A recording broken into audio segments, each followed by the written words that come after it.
fuse has been lit. It's Wednesday night. Denise and Reg host Dynamite. Come and get your Easter eggs. It's a dub.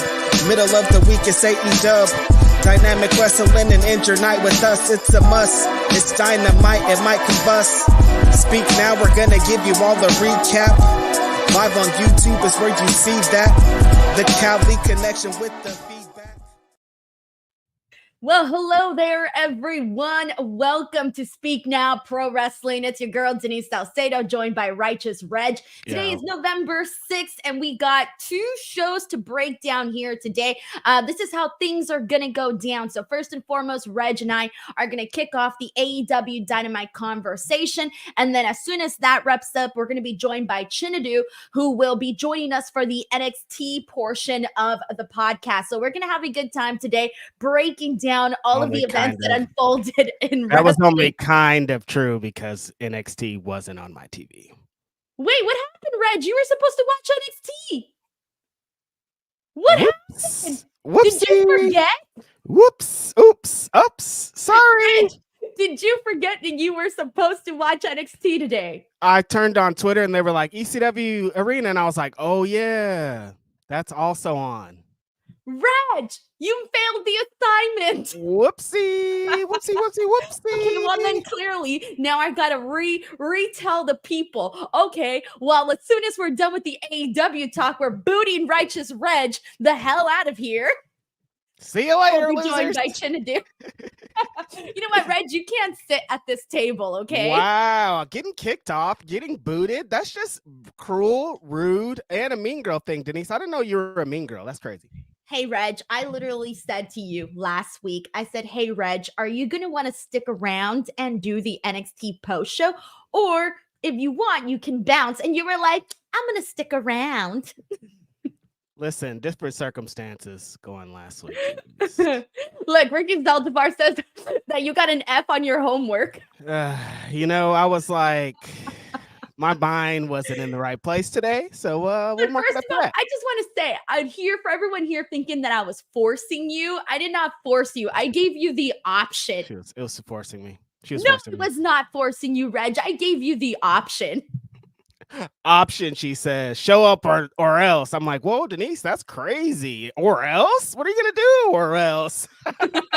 Alrighty, everyone. Well, we got to get into AEW Dynamite, the only show that Reg watched today. Honestly, yes, look, I'll be real with you, and I tweeted this out. I do not miss I do not miss having to cover both AEW and NXT on the same night. We've been here before. We're kind of here a couple of times of the year. However, this is the first time that since the Wednesday Night Wars ended that we're here on a Wednesday talking about both NXT and AEW. Usually it's the other way around where AEW was on Tuesdays on NXT's night, but this time NXT was on AEW's night.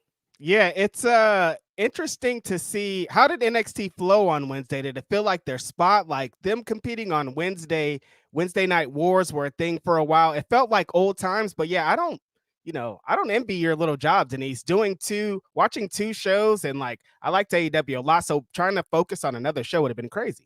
Bro, I was watching both shows, right? And I'm tweeting, doing my little thoughts, keeping my little notes. All of a sudden, my family members are FaceTiming me. And I'm like, guys, I'm working. Because everybody's always done at work around what? If you work a 9-to-5 job, you're done at 5, right? Mm-hmm. Everybody forgets that I work at night. So people were FaceTiming, texting me. And I'm like, guys, I'm like looking at it at the corner of my eye, like I'm busy right now. Because that's their commuting time, right? They're going home. They're like, let me call Denise. I could talk for 30 minutes while I'm sitting in this dumb traffic and then, get to the family matters.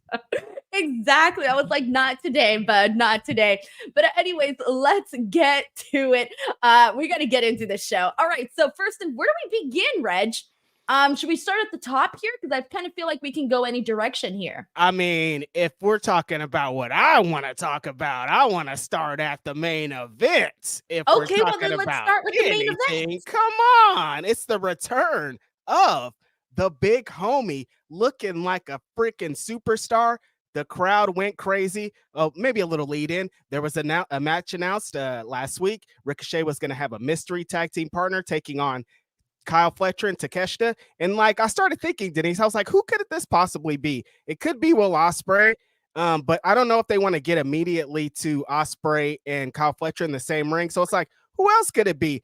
My big homie has been putting out tweets and stuff, being like, I'm ready, I'm back, I'm cleared, I'm all these things, I'm ready to go. And so Ricochet told a little story before the match of somebody's contract expired with the Don Callis family, and he's not happy. He's pissed off. And that's real, you guys. This guy's actually pissed off at the world. Every time I talk to him, I'm like, yo, you're crazy. This guy's angry, chomping at the bit, ready to kill somebody. And Denise, you saw it tonight, right?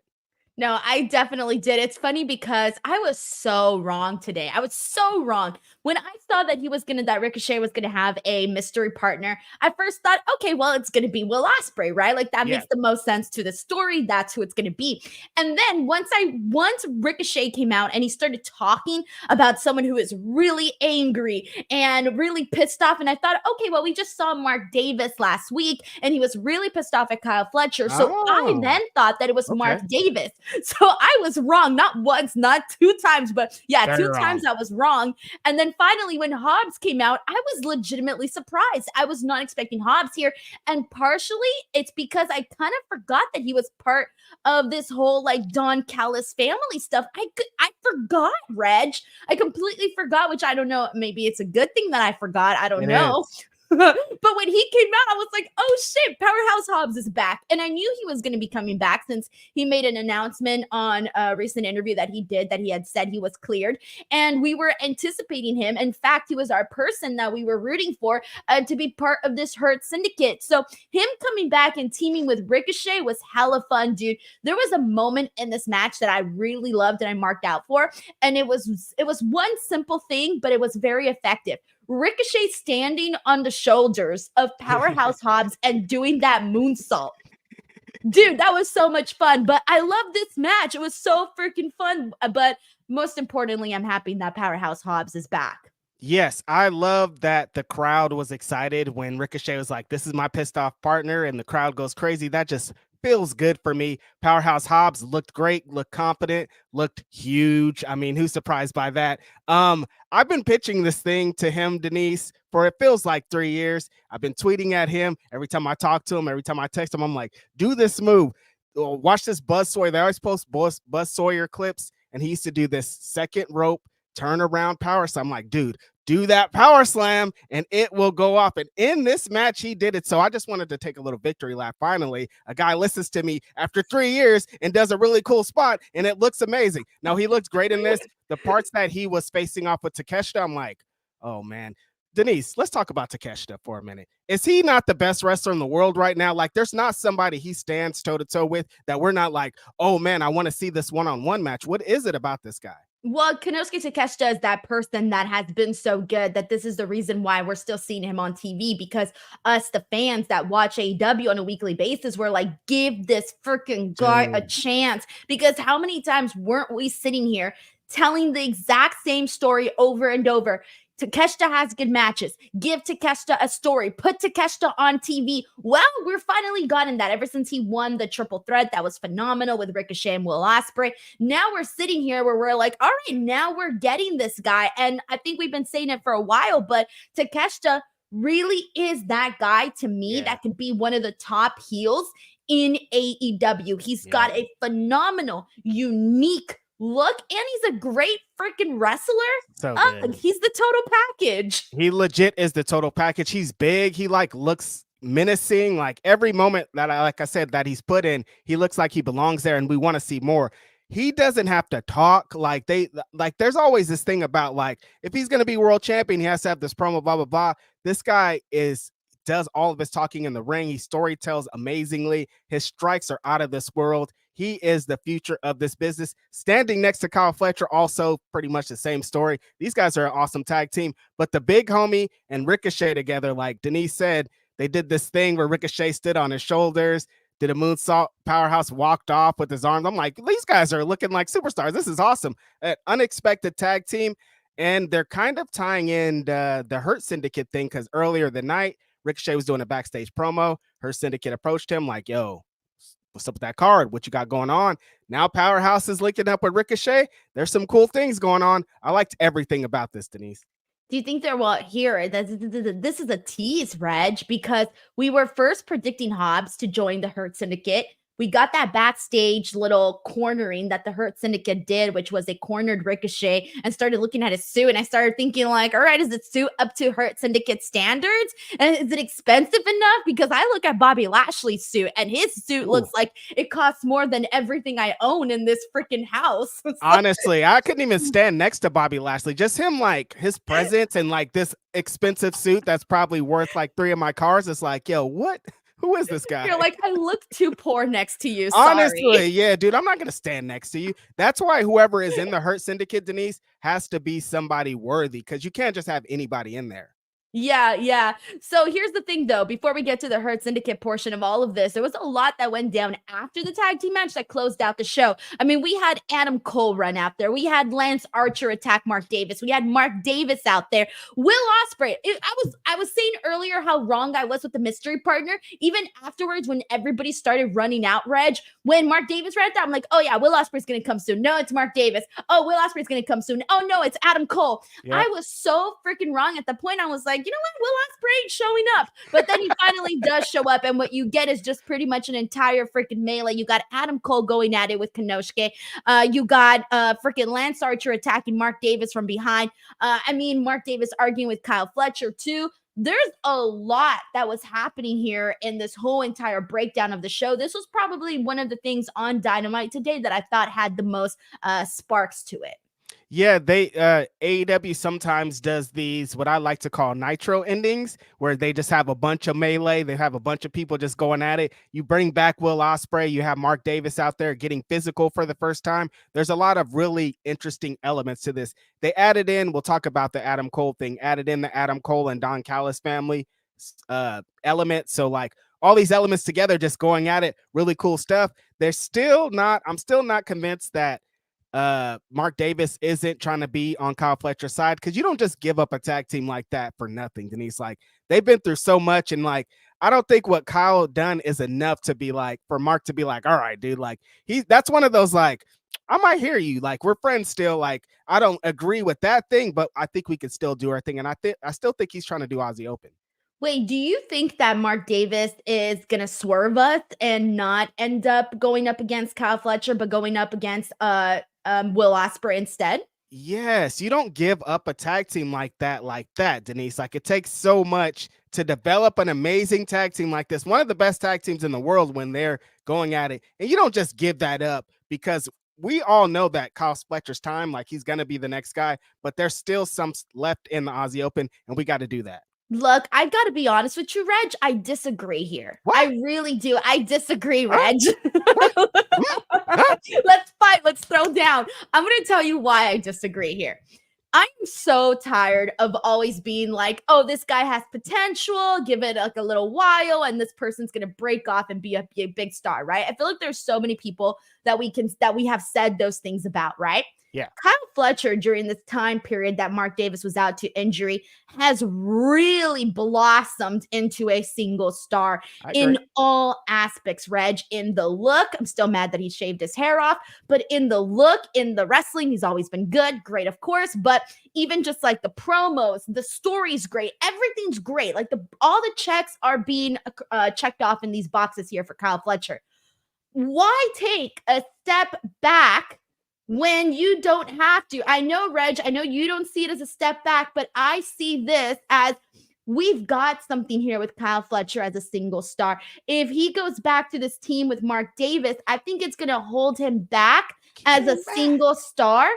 And I'm sorry, Reg, but I'd rather see Kyle Fletcher right now really, really fully embrace this heel persona, this heel single star persona. I'm more interested in that than seeing him go back in a tag team with Mark Davis. I'm sorry, I was a fan, but that's what I prefer to see, Reg. That's where I'm at. And so here's the thing. If Mark Davis does do the swerve and he aligns with Kyle Fletcher, great. But I don't want them to be a team. I want him to sort of be like his right-hand man or something. I don't want him to be his tag team partner anymore in that light.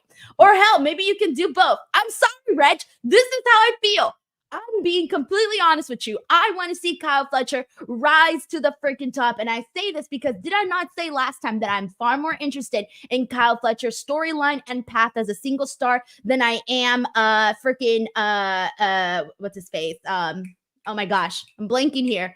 Jack Perry and Jack Perry. I'm more interested in Kyle Fletcher, and I'm more interested in Kyle Fletcher than I am Daniel Garcia and Wheeler Yuta. Those are all three big names that are being pushed that we know are going to be huge. I'm far more interested in Kyle Fletcher than those three other guys.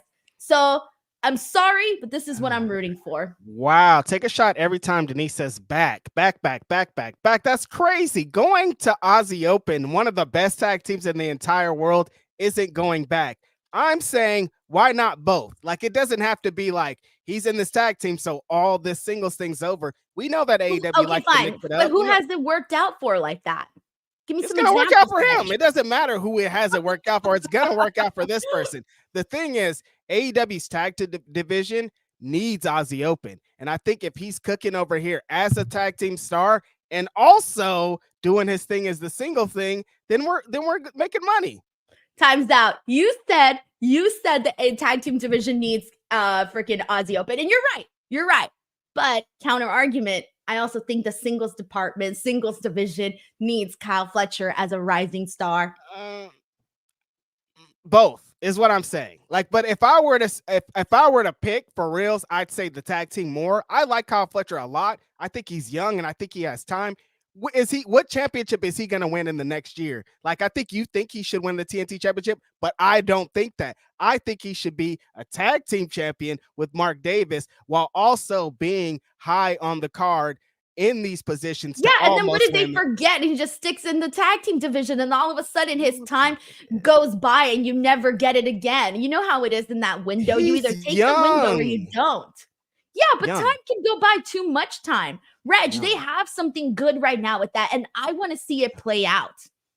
I don't want them to like just turn off the lights and call it a day. I need them to continue this. I want to see where this is the window. Go. I said also do Aussie jumping off the damn building, Reg. This is an AEW hill I'm dying on right now.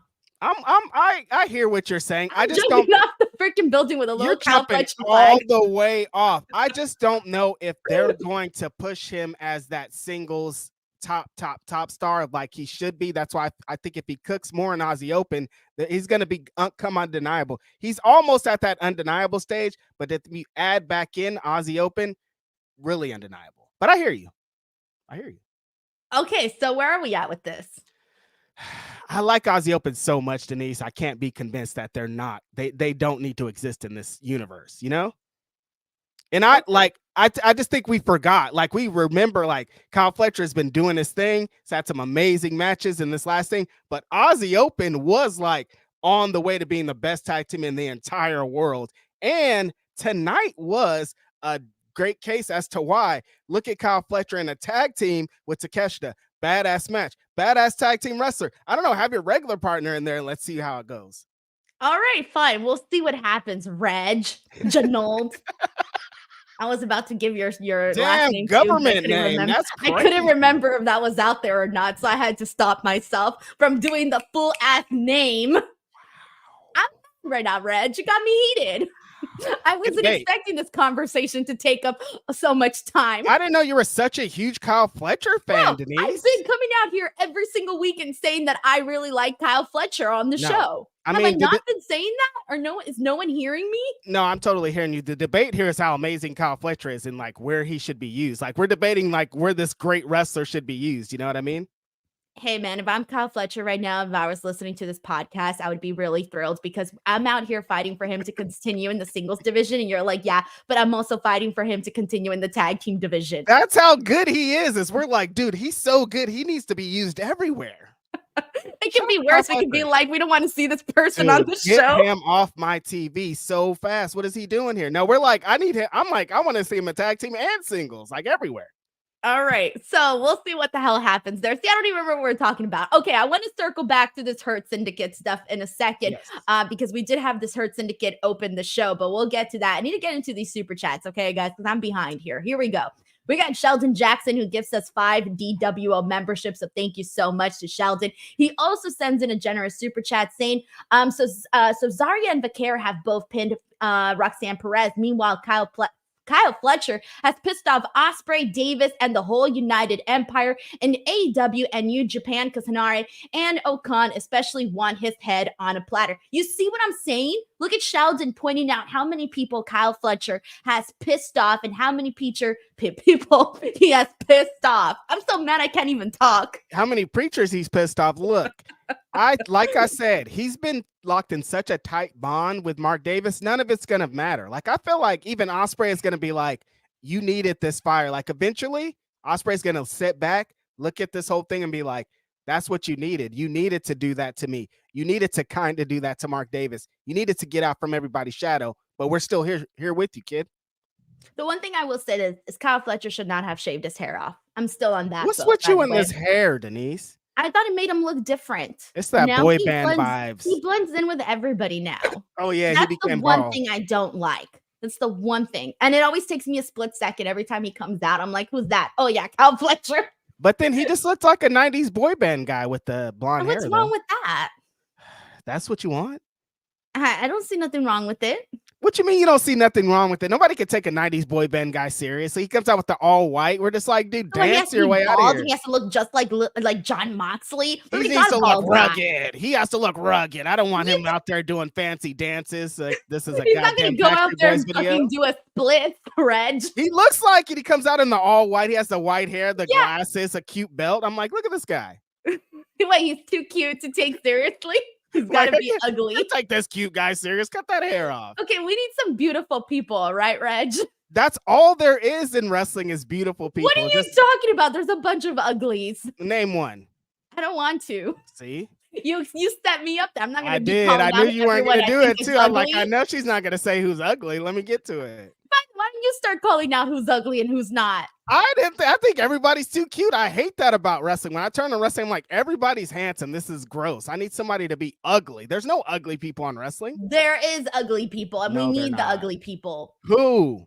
I don't want to say. All right. Alexander Fitzgerald comes in. He says that ending to Adam Cole Malachi match was weird. I don't see what that's going, maybe a possible character change from Malachi since Alexander Fitzgerald. So Adam Cole did defeat Malachi Black. And what I know was just Righteous Reg's favorite match of the night.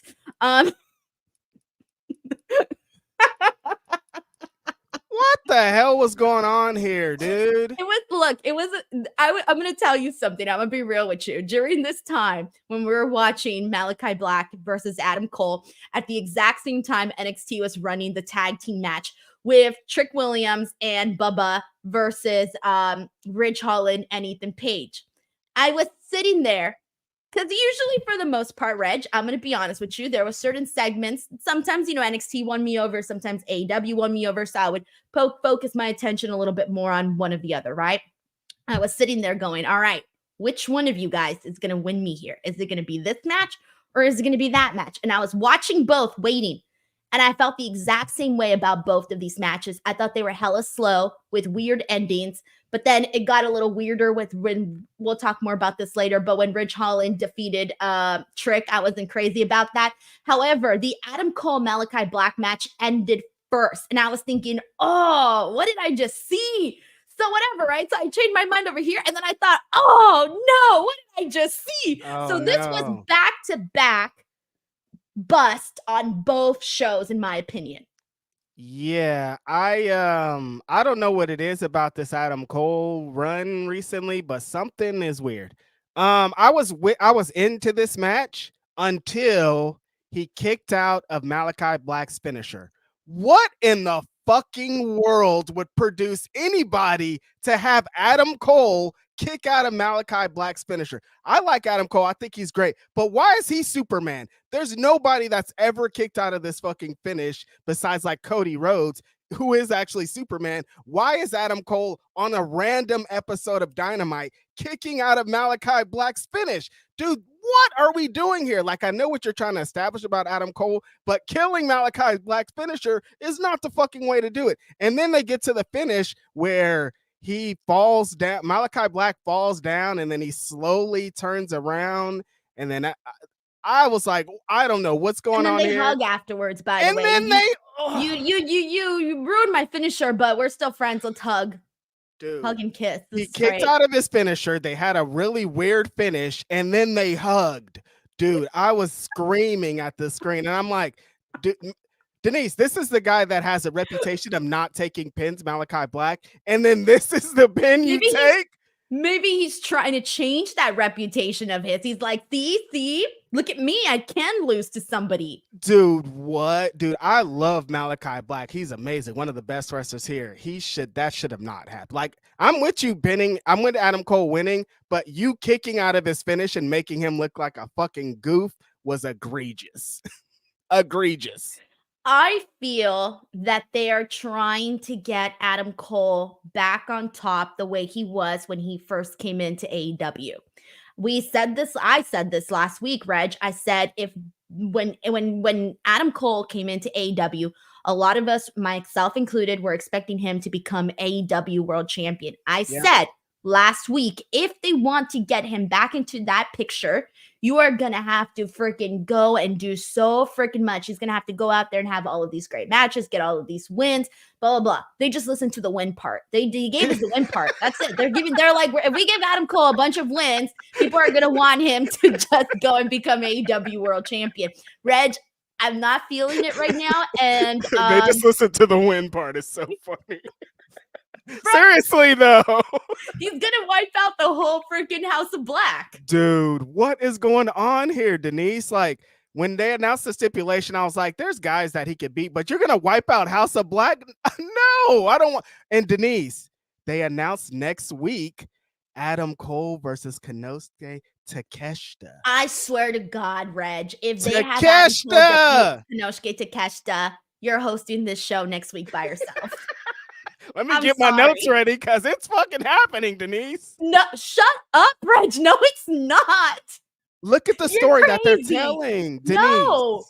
He has to beat 3 people in order to get to MJF. No. You're lying. You're lying. What else is going to happen here, Denise? It's not for the title, is it? No. No. So then they're going to be like, oh, it's non-title. He could definitely lose. This guy that's been looking like the best wrestler in the fucking world. Should we start a petition? Like, can we start a petition? Just start petitioning. We do not have Konosuke Takeshita lose to Adam Cole. I'm about to go door to door and be like, Takeshita should not lose. These people are going to be like, what are you talking about? Like, dude, sign this petition. They're like, we have real problems here. Yeah, I'm like, look, this is the real problem. Next week, they're trying to have Adam Cole beat Takeshita. We have real issues in America. It's not going to happen. Stop. I'm not even going to listen. The story, dude. Fuck the story, Reg. 3 people. I know, it's crazy. When they announced it, I was like, oh no. Yo. Look, I love storytelling. I really, really do. But fuck the story right now. I'm sorry. Oh my God. I'm mad. I can't believe this. I like Adam Cole a lot, dude, but I don't know. Like, not at the expense of Konosuke Takeshita. That's it. Like, Denise is right. They're trying to build him back to where he was. Like, we had him in some level and at some place, and like you could get him back there, but not at the expense of Malachi's finisher, not at the expense of Takeshita. Like, there's better ways to do this. Matt Logan here says, great to see Hobbs back. Mark Davis is back. ... Question. What's the question? Is he? What do you mean? He's back. Where is he? Who, Mark Davis? Whose friend is he? Kyle Fletcher. What is this, an AEW quiz? All right, we got Crazy 101 who says Hobbs is back, fed in the mud, H can't see color. Oh my God, every week. Look, it's true. Dan Lutzka says this may be too soon, but Trump finished his story. Relax, it's a joke, says Dan Lutzka. Look at Reg. Dan, thank you so much for the super chat. We got Sleaze Boy here who says Survivor Series Dream Elimination Match, the Wednesdays, led by Rhea versus the Barbies, led by Liv. Google the Royal Family versus Clown RS as an example. Clown RS as an example. Huh? hold on. I'm thinking.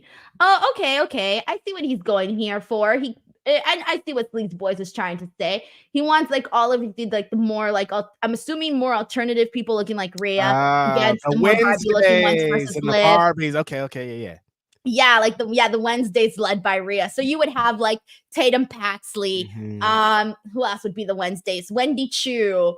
Who else? Homegirls, Alba and Isla with Rhea. And then over on Barbies, you would have Liv Morgan, Tiffany Stratton. Who else? Whatever. There's a few more. We're not some blondes. All right. Frankie Kazarian Scottish accent says, I placed the Tegan Knott super chat last week and poof. Yeesh. Oh, sorry. That's right. It took me a second. I was like, did I not read the super chat? Sorry, I'm a little slow today. All right. Roberto Arsenal says Mercedes and Darby took the nastiest bumps in AEW this week. Next week, Mina Shirakawa returns. She's so damn hot. Hey, Mina, it's coming next week. Excited about that. Thank you to Roberto and Frankie and Sleaze Boy. We got Sen Blackson DPA who says, have some money since our country sucks sincerely. Wait, he says, have some money since our country sucks sincerely. A very sorry Pennsylvanian, not a real senator. Thanks, Senator Blackson.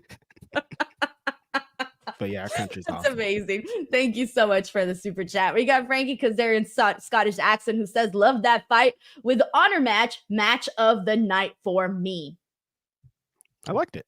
Yeah, good stuff. We got Rounded Leo who says MVP is a great manager, and I don't want him to just be known as a manager of black men. I think somebody like Wardlow or Miro can benefit from MVP. That would be interesting, but I think right now, because they're trying to get the Hurt Syndicate going and off their feet, I feel like MVP's sole focus should be the Hurt Syndicate. Like, that's where it should be at. But I get what he means too by, like, for example, like Prince Nana was running a couple of people. Don Callis, I mean, he always had the Don Callis family, but he had like a bunch of randos like in the group. We got a little bit of everybody and everything. But I feel like right now what we're seeing with MVP, he needs to stick just to what he's doing right now with the Hurt Syndicate. Yeah, I'm with well-rounded Leo, though. I don't think it has to stop at just the Hurt Syndicate and black people. It could be like, I think MVP behind the scenes and in front of the camera is so valuable to a number of wrestlers that he could definitely expand this business, you know? But maybe you just add them to the Hurt Syndicate. No, it could be Hurt Syndicate and then a separate thing. All right. Because you don't want to have like 50 guys in the Hurt Syndicate or 50 people. All right. We got Frankie Kazarian Scottish accent who says a bald Serena Deeb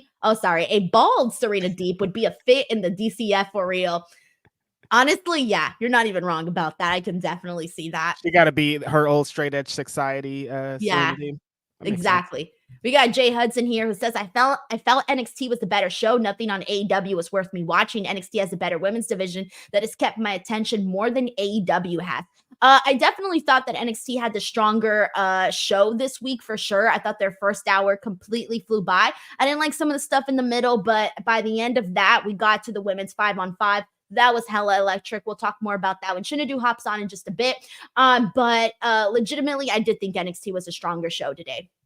I didn't see it, so I wouldn't know. We got Arnold Nicholson Jr. who says Denise doesn't like tag team wrestling. That's a fact. No, you know what? Rephrase this. Denise recognizes when there's an opportunity to be happy and should be taken. You don't like tag team wrestling. Let's admit it.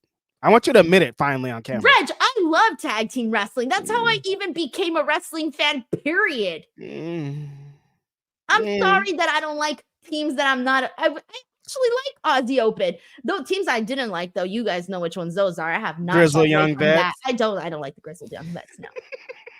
All right, no. I'm sorry, you like every single tag team ever. Here's my pet peeve. You don't want to have beef with Arnold Nicholson Jr. now. Whoa. Reg. She's turning the mirror on us. Yes, I'm going to cut a you people promo. All right. My beef is that whenever I don't like a team, all of a sudden it's Denise hates tag team wrestling. You do.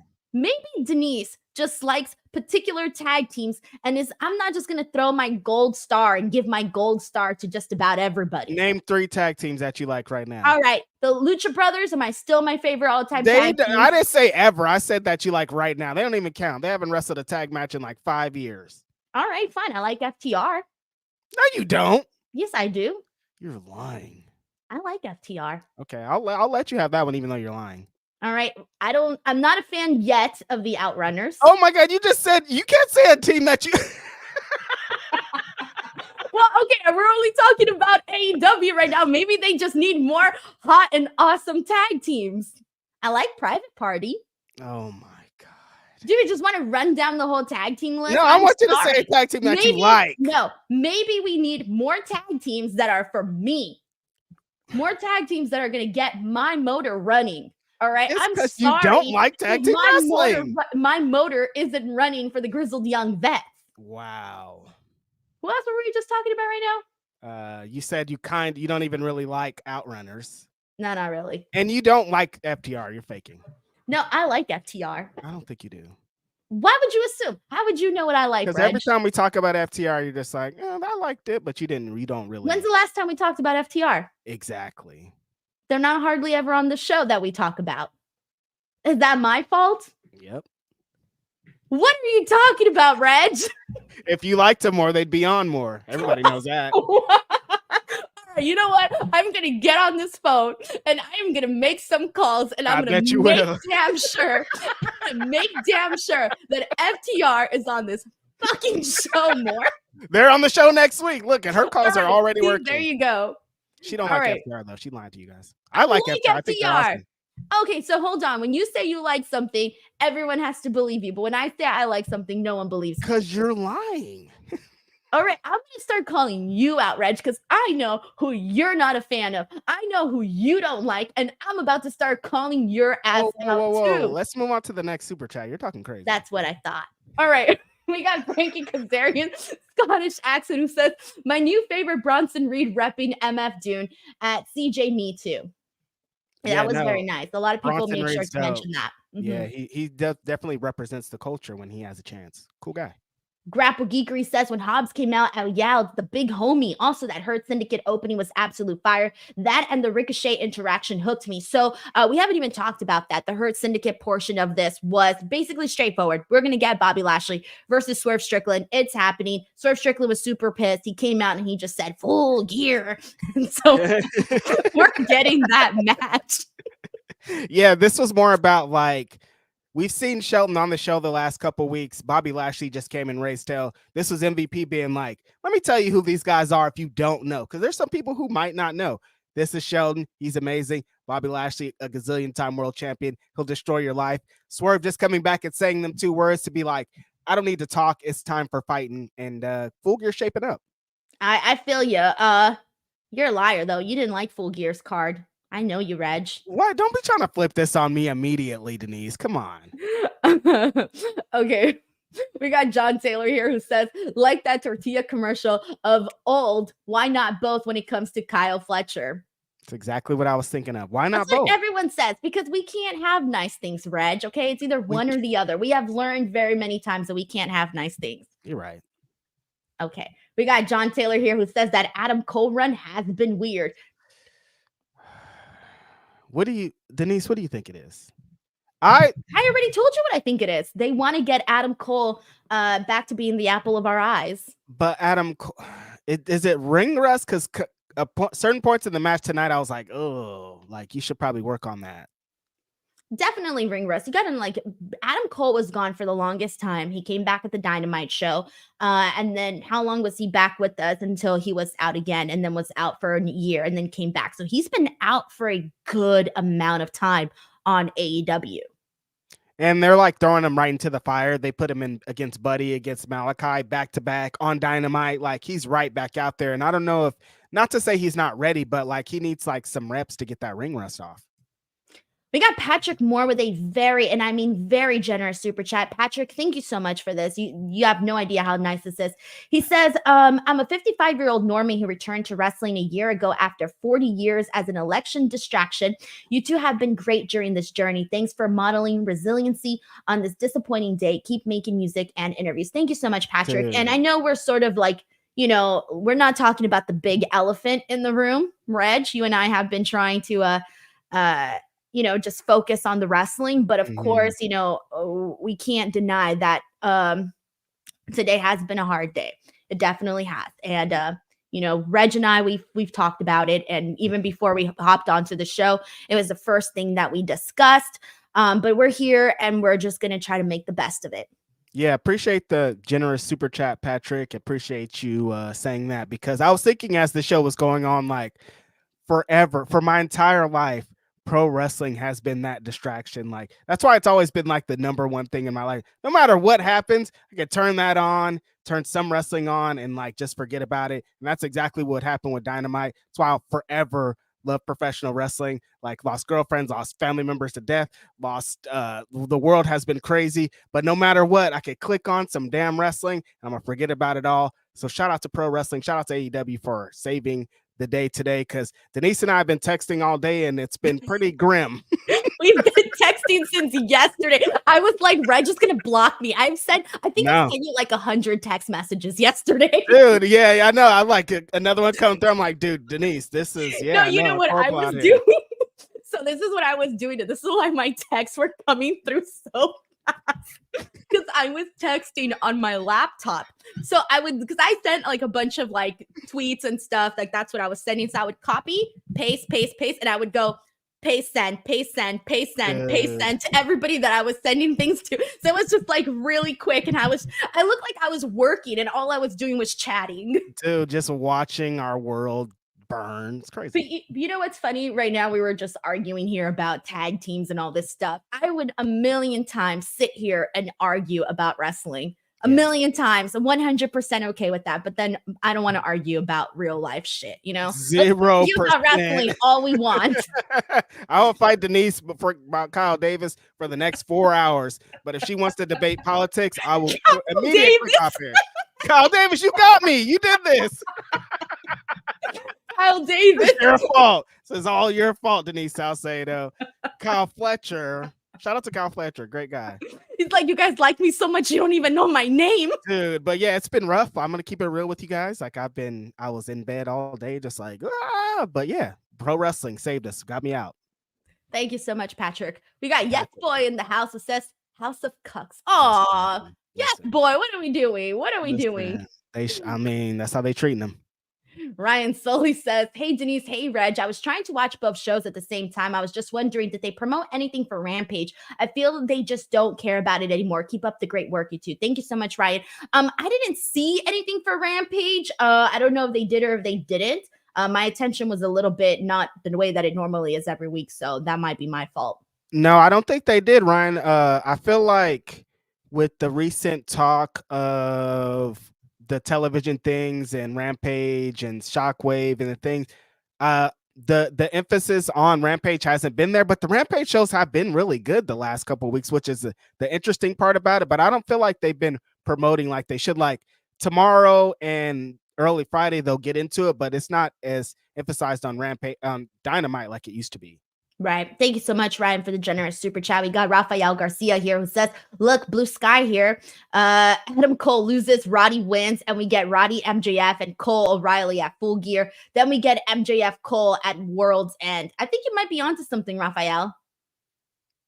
Cole O'Reilly. I feel like O'Reilly's going to join back with his old homies, and Adam Cole's going to beat Takeshita next week.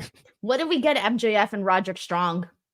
I like that match a lot. I think that would be really, like, any of the outcomes of MJF versus both these guys, I think will be good. I probably would prefer the Roddy one at this point. So yeah, I'm interested in that, but I don't know. Next week's going to be interesting. We got Lista Hart here who says, now that we're on the road to Full Gear, do you think Kyle should get the win against Ospreay? Good question. He's lost to Ospreay before. Ospreay has been taking some losses. They don't hurt him because he is Will freaking Ospreay. I'm going to say yes. Kyle Fletcher defeats Ospreay. Oh, that hurts because you guys know I love Ospreay. And I'm not lying. I don't. Reg, you gotta, we're talking here about building people up. Sometimes you just gotta. Yeah. If the losses mean something, if the loss is valuable, then we should run with it. That's okay. Yes. I'm conflicted because I keep thinking back to Takeshita beating Kenny Omega 2 times. in a week, and then like they didn't immediately get to it, but it worked out for him. Because I feel like if he beats Ospreay, they're not gonna immediately get to some like Kyle Fletcher's the world champion, but I feel like he should beat him though. So I'm conflicted. Like I think he should beat Ospreay. Like for everything that Denise has been talking about today, like Fletcher is a single superstar. Like he's on his way. If like he's been saying all that and then Ospreay just comes back and beats his ass, like that kind of takes away from like what he's been projecting onto us, right? I agree. As much as I love Ospreay, I think Fletcher needs to defeat him. We got Chris Ledeck here who says people are saying that handshakes Malachi had with freaking Adam Cole could be a goodbye and that he's heading back to the Fed. No, I can say he's not heading back. 0% at all. It's not happening, guys. No, it's definitely.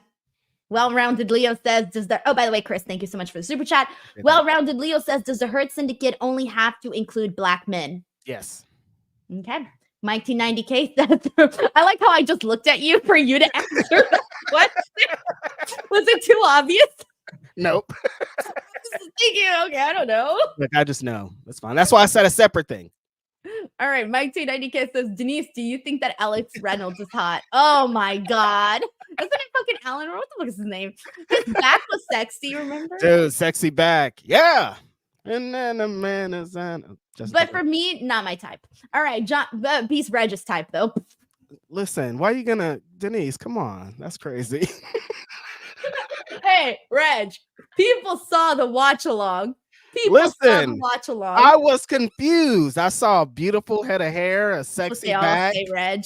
a halter top. I was like, who's homegirl? That's it. That's all. That's where it stopped. By the way, I swear I called him Alan Reynolds. Alan Reynolds. I don't know why. I couldn't remember. His name's Alex Reynolds. Shout out to Alex Reynolds. All right. Well, you know what? I'm a bigger fan of Alan Reynolds. Just kidding. Anyways, but hey, Reg, you were confused. It's okay. John Taylor here said, did Reg ever submit the new thumbnail image face? He did not. I'm just being put on blast tonight. That's crazy. What is this? Reg, you haven't done any of the homework assignments I've given you. Damn it, you guys. Don't say it out loud. She could hear you. Yes, boys. Can y'all get Hobbs in the Hurt Syndicate? Do you think it's happening, Reg? I'm conflicted now because that pop that he got, the AEW fans love Hobbs. He's a day one guy, like he's a homegrown. And I don't know if I want to see him. God, I want to see him in that group really bad, but I think babyface Hobbs there's some money in that. So I don't know. You. I'm torn. I think it can happen 50-50 unless they have a different option that they deem better. Great. But we did talk about the aesthetic of the group last time when we were like, you got another big beefy him in that suit is gonna look crazy though. You know what I mean? So he should still wear the suit regardless. Let's be real. The suit's great. Why not? You can still wear it. We got Grapple Geekery who says Denise likes FTR like Reg likes the learning tree. Right? Man, Confirmed? Is everybody here just mind readers now? Confirmed, Denise? Yes or no? I like FTR. Yes, the same way that I like the learning tree. Yeah, but there's a huge difference. FTR has had a lot of really great matches, Reg. Listen, Big Bill, Brian Keith, incredible. All right, we got Mike T90K who says it's sad Denise doesn't watch Collision anymore. This past week's Collision was a strong pro wrestling show. Hey, look, guys, I haven't watched Collision because I have been having things going on Saturdays now. All right, I'm gonna be real with you. You can quiz me. I can tell you what I've done every Saturday for like the last 2 months. Wow, Denise going outside? That's crazy. Not for wrestling, for work? For like just regular life. For life. Look at you. I spent one Saturday with you. Right? It's shocking. I decided to live my life a little bit on the weekends, guys. Denise has been going to parties, hanging out with family. She's been outside. Shout out to Denise. I have been outside. Look at me. Mm-hmm. Thank you so much, Mike. We got Frank Kazarian here with Scottish accent. Says, fun fact, Denise, the CCO hates Mario Kart 64. He'll only pick the other 4 characters except Yoshi, Mario, Luigi, and Bowser. Why, you ask? Color blindness. Mm-hmm. Agreed. Crazy 101 says New Japan Pro Wrestling Okada back. Tony returning. NXT was eh. We did get a lot of really good stuff there in regards to we got the Okada video package. What'd you think of that? I liked it a lot. They're after they played it, they kind of went into Okada being the king of the G1 tournament and kind of announced him for the Continental Classic. And if he wins it, then he's better than Masahiro Chono at big match tournament. And then he came on disrespected Chono. I loved it. Them kind of, they're telling us like, this is Okada, you guys, like, especially when it comes to tournaments, nobody could compete with this guy. He's a huge match wrestler. And after the video package, I was like, oh, there's no way he's losing this tournament. Like, he's winning. Like, there's nobody in AEW that's going to beat him at that. No way. I feel you. We got John Taylor here who says every time Denise sends a booking idea to Will, I veto it. I mean, Tony Khan vetoes it. You know what? I never send booking ideas. That would just be weird. That would be weird. And Denise's ideas suck, you guys. We've heard them. All right. First of all, how many times have you been sitting here going, wow, Denise had a great idea just probably today? Like, we've done like 150 podcasts, probably like 3 times. There's definitely been more than 3 times, Reg. You know what? I'm booting you off this show, Reg. See, look at her. She's trying to throw me off. We got Sheldon Jackson here who says, I'm just surprised that Full Gear this year has no title theft storyline. TK is learning. Have we had one every year? No, right? Last year was MJF. Who was before that? That's the only one I can remember. Nyla and Jade. Was that oh shit, I forgot about that. Was that in Full Gear? Full Gear is just a mystery. Listen, there's time, Sheldon.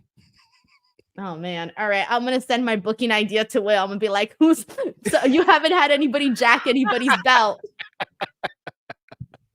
We got a very, very, very generous super chat from not Tony Khan, John Taylor here, who says, I'll be honest, I had a hard time this morning. I was feeling defeated from the election and didn't feel like getting out of bed today, but remembered Dynamite tonight and seeing my friends from the Cali Connection. Y'all helped me more than you know. Thank you so much. Like, you guys don't understand, like, there was earlier, I was like, maybe Denise, what if we just like cancel this show? Because fuck all this. But I'm glad we didn't. And I'm glad that wrestling was there to save the day because it was rough for a minute there. And John Taylor, I know, like, from yesterday until today, it was just like a defeated ass feeling. And wrestling brought me out of that. So thank you for being here.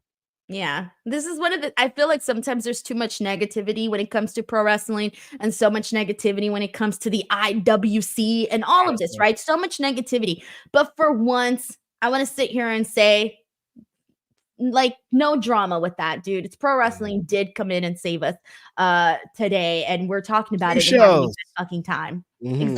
Exactly. Whether you're a Fed fan or an A-Dub fan, doesn't matter. Whatever you decided to watch today, enjoy the hell out of it. Why'd you laugh so hard? Because you said Fed. It's funny to say Fed. It's funny. I'm like, why is that so funny to Denise? She can barely get it out. The Fed. The Fed. Hey, some people do not like that, Denise. I know, but I see it as funny, okay? It's so funny. I'm like, why are you guys mad at the Fed? It used the World Wrestling Federation, you guys. But yeah, I was laughing too today because during Dynamite, NXT, during the commercial breaks, I was getting WWF commercials. Oh, damn. And I wanted to make a joke of like, oh, wow, I'm watching WWF and AEW, but I was like, nah, I'm not going to do it. John Taylor, thank you so much for the super chat. We got Frankie Kazarian Scottish accent who says, in the Church of Live and Worship, which musical instrument would Daddy Dum perform live? The Morgan player. What? That was a riddle, I think. It was a riddle. It definitely was a riddle. Thank you so much, though, regardless. We appreciate the creativity in that. We got Ten Ruza who says, Reg, this is a battle for you. Stay strong, you guys. Hurt Syndicate is lit. Ricochet is ace. Bring on the C2. Shout out to Quincy Jones and Icon. Rest in peace to Quincy Jones. Legend. Appreciate you, Ten Ruza. We got David Reed who says, hate to say it, but I feel his injury may have been bad enough to make sure Adam Cole might not get back to where he was pre-injury. It's a lot, right? It could be, of course, when it comes to an injury, you already have the physical aspect of it. But then on top of that, you have the mental aspect of it oh my God, am I going to get injured again? Can I put on my weight on my leg? Can I jump and sprint and do the things that I did before? You're going to have that like in your head. Maybe not. Some people might be able to get rid of that. Some people may not. I don't know. Yeah, I think that's the most important thing is what Denise is saying here. The mental might be more than like, he might feel great at 100%, but like I said, he's back in the big lights. There's all these expectations, like Denise is saying, them still being like, We want you to be world champion stats. We want you to be that Adam Cole. He's coming back to a roster filled with Ospreay and Okada, and the landscape has changed. There's some of the best wrestlers in the world here, and he has to compete with that. Like, there might be all these things kind of weighing on his brain, and he's like, can I be that Adam Cole? Can I get back to that? I don't know. Time will tell, and he'll know more than we will if he can do it, you know? We got Alyssa Hart here who says, after Hangman's feud with Jay, who should he feud with next? So we haven't discussed that just yet. Let's get into this because this has been one of my favorite feuds on AEW as well. They did a lot here. They did quite a bit. We had Jay White, who was doing an interview with Renee, didn't get to say much before Hangman attacked him, and they started brawling all the way to the outside. They do a spot where Jay White's ankle gets stuck in the barricade and he can't get it out. And so Hangman's about to smash his ankle with a chair, but Juice Robinson comes out and takes out the freaking chair from him. And this leads to Jay finally freeing himself. They continue to fight. They get into the ring, but eventually Hangman gets runned off since it's 2 against 1. Jay White takes the microphone and says that he's planning on embarrassing and beating Hangman so badly at Full Gear. And he wants to make Hangman be the first to tap out. And I should say that my favorite thing about this, Reg, was that Jay White always calls Hangman the Hangman. Yeah, I thought this was a very strong little segment.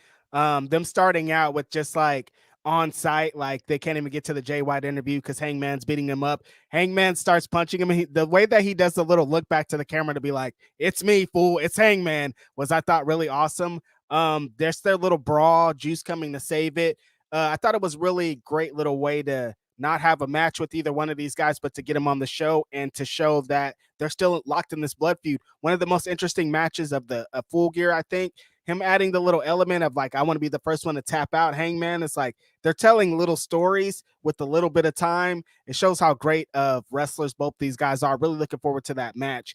As far as Hangman next, I think there's so many ways that you can go with this. Like, I don't know why Ospreay immediately popped in my head, but like Ospreay.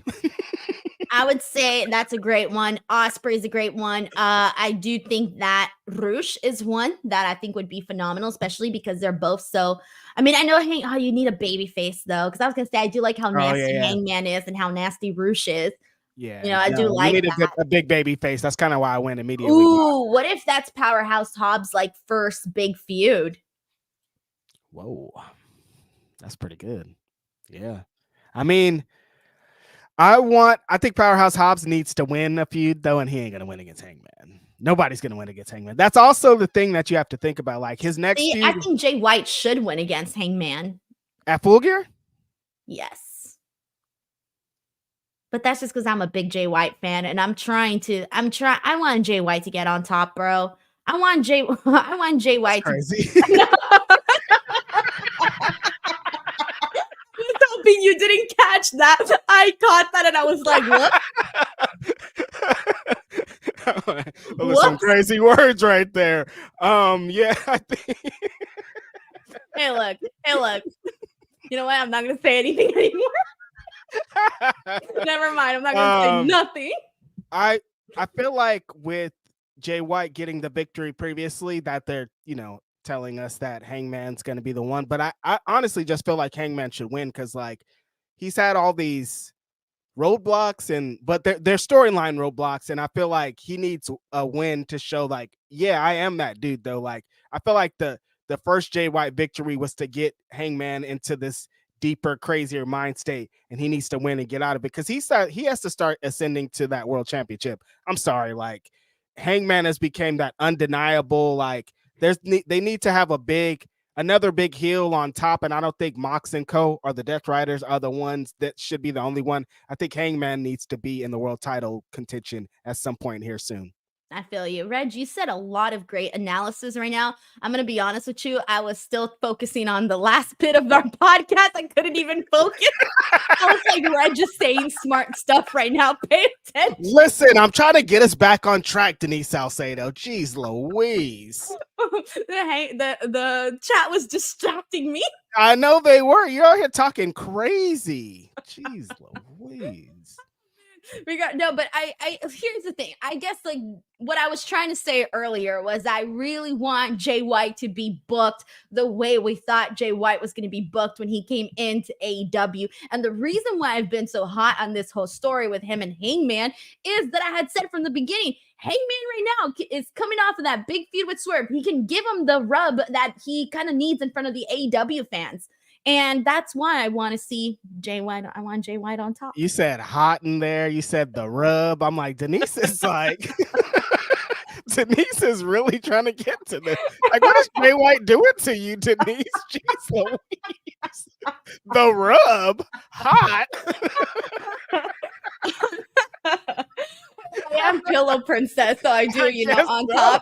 I didn't know that Jay White did this to you. That's crazy. This is a new development. Stop it. Stop it, Reg. There's going to be people here who believe that. What if he listens to our podcast? Guns up, baby. Look at Jay White. What if he listens to our podcast? And then what if I have an interview with him? And then all of a sudden I'm like, that shit's embarrassing, Reg. Jay White on top is all you're going to be thinking of. That's crazy. That's crazy. No more talking.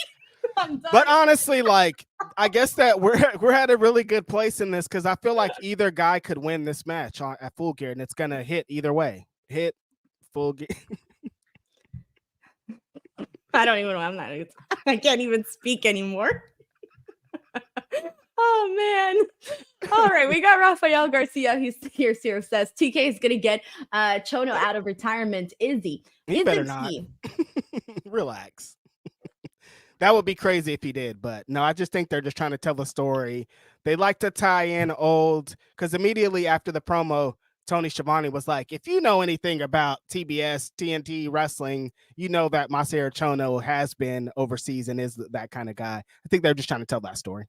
We got a generous super chat here from Corey MacArthur here who says, Pillow Princess Denise and beanie cap wearing rapper Righteous Reg, you need to stay on for the duration of the Dynamite and NXT post show. NXT was a stronger show. And like you, Denise, I don't miss the Wednesday Night Wars. I really, really don't. I love to give my attention to a show 100% because there's always that one thing you're going to miss no matter how hard you try. Although I will say this, though, I was very pleased today that NXT and AEW did a great job of not putting on their commercials at the exact same time. I think only like one or two of the commercials was on at the exact same time. I didn't like it because we couldn't do a watch along. Like, what are you guys doing? Don't interfere with, I've been counter programmed on Saturday and now you guys are counter programming me again. Like, don't do that.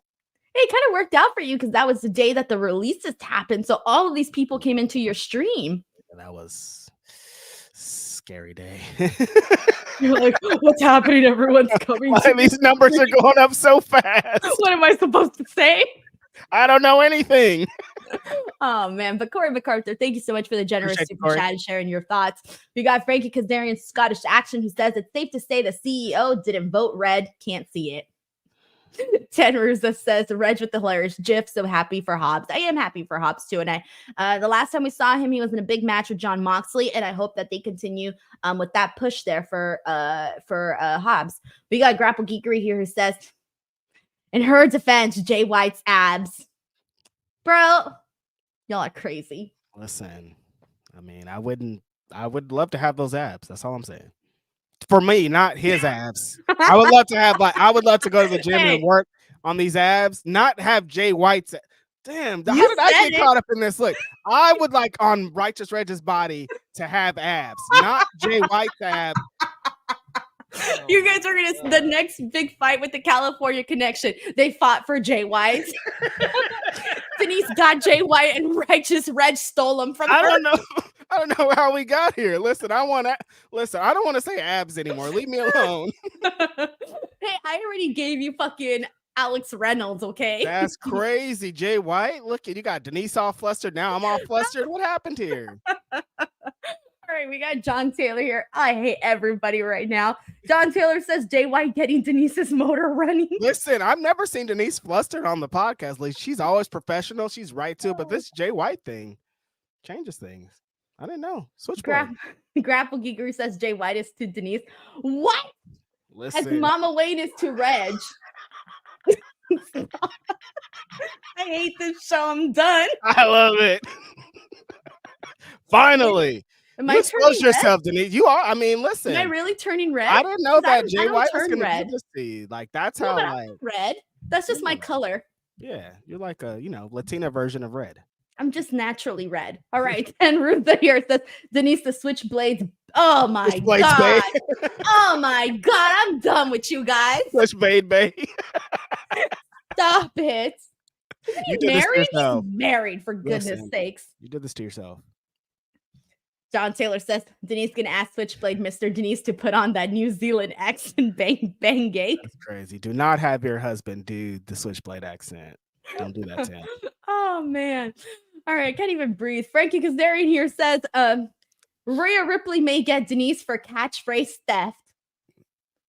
Oh, because Rhea Ripley's always on top. Hey, I said I want Jay White on top. I didn't say I was gonna be on top. Crazy. Yeah, Pillow Princess, you wouldn't. Pillow Princess. Yeah. Ain't gonna be on top, bro. Yeah. All right, it ain't gonna happen. Oh my God. Our show, you guys. I swear we watched Dynamite. All right. What else is there to talk about? Let's speed through this because we got to get into NXT soon. So let's get to this. Yes. All right. Here we go. Quick thoughts. Pac and Claudio versus Orange Cassidy and Darby Allin.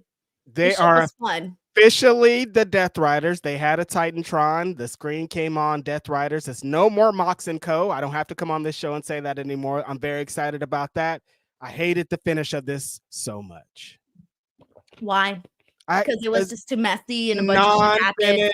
Conglomeration. Yeah, it was a good match too. It was a great match. Like, those guys are some of the best in the building. And when Darby gets on his hot tag, at one point Darby got on a hot tag and he just started knocking everybody out. He's doing the dives, he's doing the coffin drop, and I was like, dude, nobody does it like Darby Allin. But the non-finish, I just didn't like it.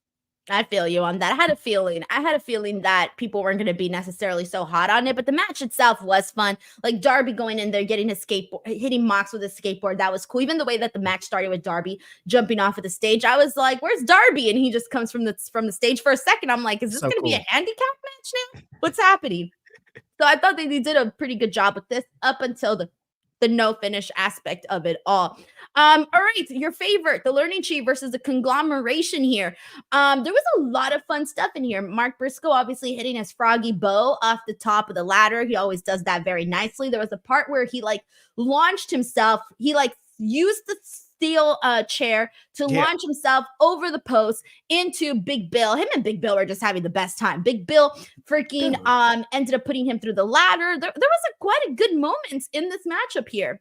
Dude, they should have just done a one-on-one Big Bill and Mark Briscoe match because they had all the fun elements. One point, Mark Briscoe set a ladder up on the outside and Big Bill chokeslammed him through. I'm like, Big Bill's chokeslams are awesome.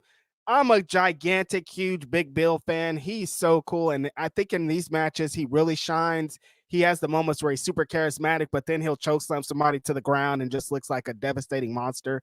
So cool. Great moments. Ishii was in this. Chris Jericho. They're trying to get over some, I don't know what's happening. All right. Well, the match was fun. Ishii gets the win for his team, so that's good stuff there, but nothing much else to add. All right. We already discussed Adam Cole, Malachi Black, MJF. He was on the phone with somebody and said he needed them. He needed them to come quick. Yeah, and then they told the story in the Don Callis promo. That's right. Thank you. Okay. Private Party are going to be having a Fatal 4-Way match for the tag team titles at Full Gear. There's going to be qualifier matches that are occurring for that to go down. We already discussed the Jay White, Hangman Page stuff, so let's go ahead and get into the backstage attack for Camille.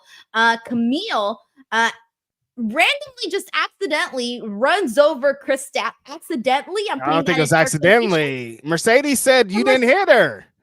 Oh, I thought Mercedes was mad that she did hit her. That's why I was confused by this. No, Mercedes was mad she didn't hit her. She said, you missed her. Get out and beat her ass. That's why Stat started beating them up. Oh, okay. My bad. I misunderstood. See what happened, guys? I was listening to two shows at the exact same time. All right. So, anyways, so she kind of hits her just a little bit because she does fall to the ground.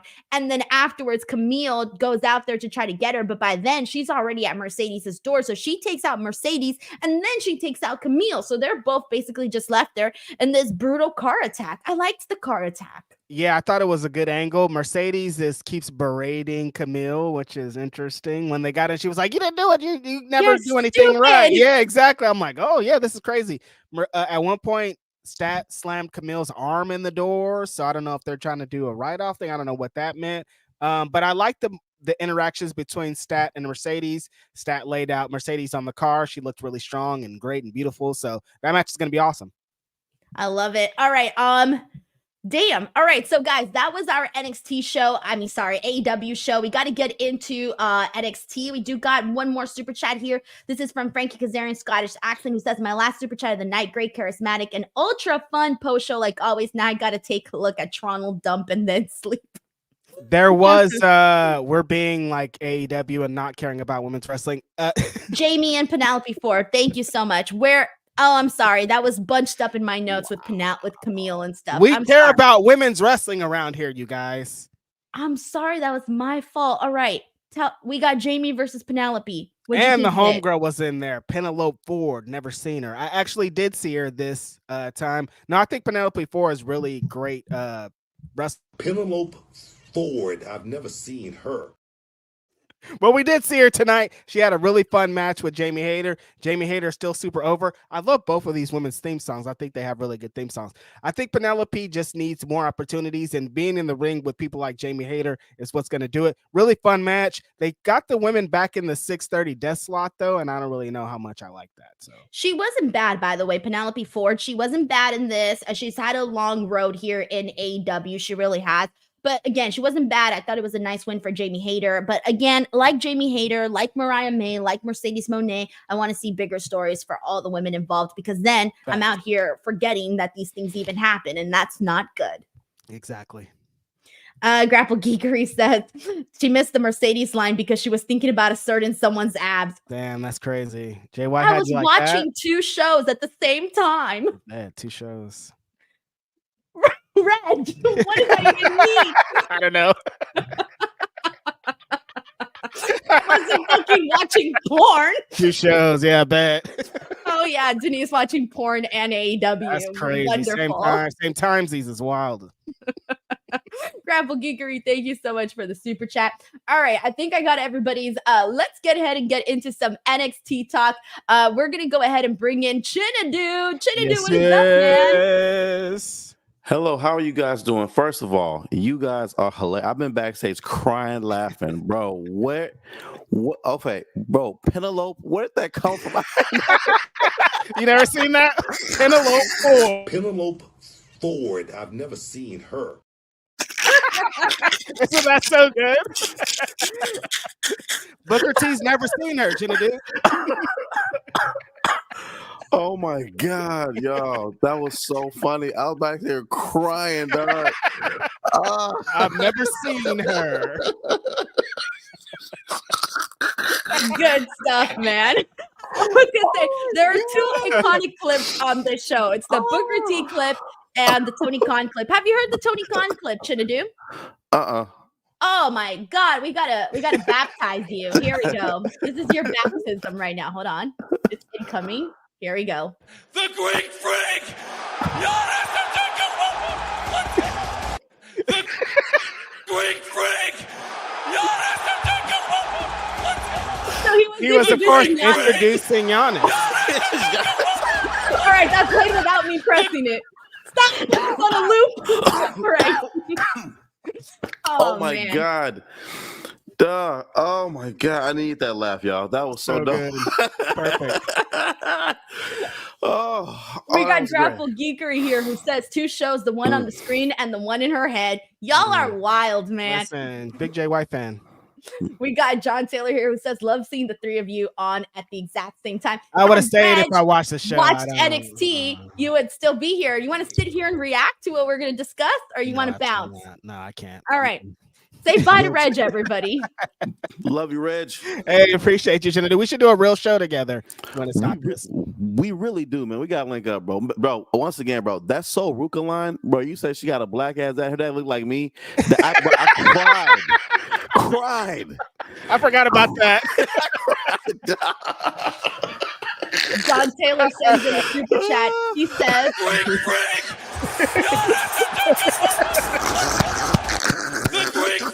Great freak. He was A so little bit of excited. Penelope and a little bit of Giannis in there. Oh my Yes. gosh. Alrighty, Reg, tell the people what you need to tell them, and we're gonna get into NXT. Tomorrow's Ask Grapsity on Fightful Select. On Saturdays, regular Grapsity with Philip Lindsay. Catch me there. Appreciate y'all. You guys, it's a fucking crazy world outside. To take it in, go see a movie, see your friend, kiss your partner, eat some Hot Pockets and some Oreos. Just try to enjoy it because it's crazy outside. I appreciate you. Love and respect to everybody. Alrighty, we got Reg. Thank you so much for doing this AEW Dynamite post show. As always, let's get into some NXT conversation here with Chinedu. Chinedu. Okay, so first and foremost, I don't know if you caught this earlier, but I was just saying that I actually thought NXT was a really, really strong show here today, and I kind of felt like they needed to, considering that, well, you're on a Wednesday night, and then on top of that, you're doing the special 2300 arena show. What did you think about overall how NXT sort of went down tonight? I thought overall it was a really good show. The women's show. It was the women's night. It was ladies' night for this one. I'm sorry. It was women's night, ladies' night, big time. The women's side was amazing. Jada Parker and Lola Vice, I mean, they showed out. I mean, they were getting the holy chance like early in the thing. I was like, okay, they starting off hot. The Trick Williams match, although, I'm very excited to see Trick. I love it. I felt like it had like a house show ending. I didn't like the ending. That was probably my least favorite thing on the show because I felt like everything on NXT today was fun. It was lively. The tag match was the only thing that had me going, what? Like that did not match with what went down. And I know why they did it because of everything that we saw afterwards. So you know what? Let's kind of start there. We'll get our least favorite thing out of the way and then get into like the best stuff from NXT. We did have, so it was Trick Williams and Bubba Ray versus Ethan Page and Ridge Holland. Now, of course, we knew that they really only made this match just so that, Bubba Ray can have his moment in the 2300 arena. Like that was the big thing. But this tag team match I thought was very, very slow. And then on top of that, Ridge Holland is the one to get the quick pin over Trick Williams. I was so surprised by that, and I didn't like it because I'm like, Trick Williams has been extremely, extremely hot. He's, our champion, and then you got Ridge Holland, who has not been, he hasn't been like, how do I say this, a favorite on the show, and he's out here pinning our champion. That's how I felt too. I was like, NXT is like, listen, Uncle Sean, listen, first of all, listen, I hope you got your invite to the cookout. Let me know if you got it. You're welcome. We're going to make you a plate, teach you how to do the Tamina two-step. We're going to teach you how to do the Tamina line dance. But back to the thing, though. I didn't like Ridge Holland doing that. Ridge Holland, you only beat Chase U. It's like you know what I'm saying? Like, it's not like you beat, like, it's not like he beat the whole, like, family or Tony D'Angelo, something like that. Somebody that's credible. You beat Chase U. You beat the guy in the turtleneck, like the librarian guy, and you get to beat Trick at what's considered kind of like a PLE-like event. I didn't like it at all. I'm happy for Ridge kind of getting his kind of reset, though, but I'm still not convinced that he's like a top-tier contender. I like how they're building him up to be it, though, but I didn't see him pinning the champion. Like, no, y'all supposed to lose this match. Like, you lose. I don't understand why they lost. So, I mean, look, when I saw that, I thought, surely I saw wrong. Surely it was a 2 count. Surely they're going to start all over again. Surely there's got to be an answer for this. Well, there really wasn't, except for the fact that everything that happened afterwards, I feel like they probably gave them the win because they didn't want them to basically go out there and essentially get jobbed out, right? Because after this, we saw Bubba Ray and Trick Williams do the "what's that?" And then you had Devon come out and they put Ethan Page through a table. So they wiped them out, right? They took out Ridge Holland and Ethan Page. And I feel like that's why they felt they wanted to give them the win, just so that afterwards they can do all of the fun stuff that they did with the Dudleys and with Trick Williams. But I was sitting there going, ooh, at the cost of our champion. I don't like that. I didn't like it. I would have preferred if you were going to give the win to Ethan and Ridge, that it should have been Ethan Page pinning Trick Williams. I would have preferred that. I know why they didn't do that either, because then they'd probably have another reason to give another title match to Ethan Page and Trick Williams. And we've already seen that several times. So I don't know, man. I didn't love it, but I think that was just them trying to not essentially job them out and give them a little something before this massive attack or beatdown, rather, from Dudley's and Trick. I feel like Ridge should have pinned Bubba if they're gonna win. Like, why not pin Bubba then? If you're gonna, like, because again, Trick's the champion. Like, this would not have hurt like Bubba Ray Dudley at all. Like, he's not even a main feature character on here. He could have taken that pin and then got back at him by putting him through a table. All is well. That's one of the fun, especially with Demon coming out. I like Demon coming. That was a great surprise. I was happy to see that. I think Trick, I could be wrong, but I think Trick went out there to help Demon with that table. Hold on, old school. I got you, man. I know you're getting kind of winded. I got you, old school. Let me help you sail in this ring. You know what I'm saying? We only got 30 seconds left for the segment. We got to hurry up. Put him in the table before we go to commercial. But it was really, really, that part was great. Nostalgic. You know, I love the Dudley Boys. I'm sorry, guys. If I'm a little stuffy, I apologize. It's weird in Houston, guys. I wear this kind of crazy here. So I sound a little stuffy. I apologize, though. But, I love the nostalgia of it, though, but I just didn't like Ridge pinning Trick because it doesn't merit that. Ridge isn't built up enough to do that. Like, again, it should have been Ethan, if anybody, or have Ridge pin Bubba Ray Dudley. That's how I felt about it too. But hey, either way, they got the moment with the Dudley Boys out there at the 2300 arena. And so that was supposed to be like the big happy ending portion for that. But that was my least favorite thing on NXT this week. But I want to go ahead and rewind to the top because we got a lot of really good stuff that went down on the show. I thought they had a really, really strong show today. The start of the show with like all of the fans and the shot that they did at the 2300 arena, I felt like there was so much electricity in the building, and that was one of the things that I like seeing. So we kicked things off with a hardcore match with Lola Vice and Jada Parker, Dawn Marie as the special guest referee.